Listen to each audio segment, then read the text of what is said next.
think it's really interesting that the actions that we take, the thoughts that we think, and the um, assumptions we make, the expectations we have, I just think it's really interesting how those things work together to create certain habits in our lives. I would really say that there are a lot of things that I did just because I didn't know what else to do, but they just turned out to be really helpful. Like I talked about in another video, keeping records.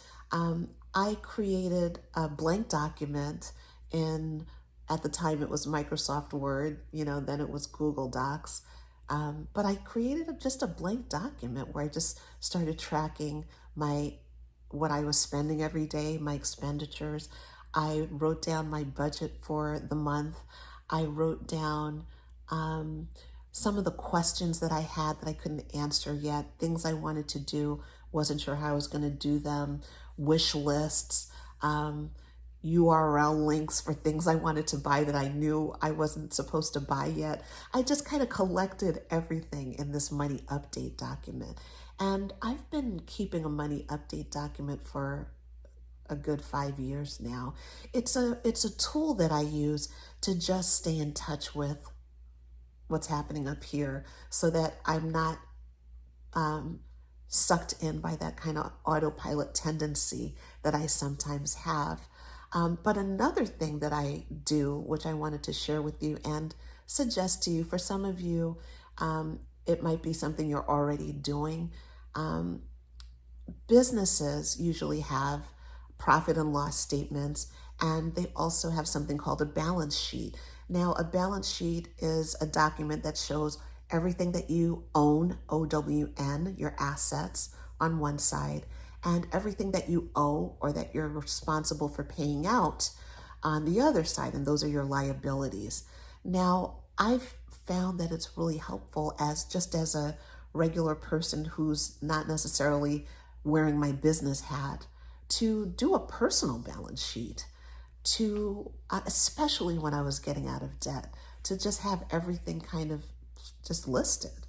And so I've been doing that. Actually, I do it a lot more often now that I'm out of debt, but I've been keeping a personal balance sheet for a few years also. And it's just been a way of seeing. I remember when I first started doing it, once you have the assets on one side and the liabilities on the other side, whatever your assets are, once you subtract your liabilities, that's your net worth. So trusting yourself doesn't mean that you have all the answers and you're always doing everything right.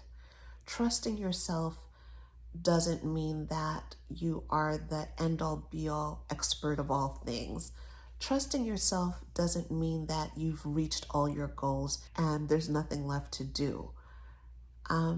Trusting yourself means that you are in touch with your own capability and capacity to figure out life's challenges, unexpected events, joy, sorrows.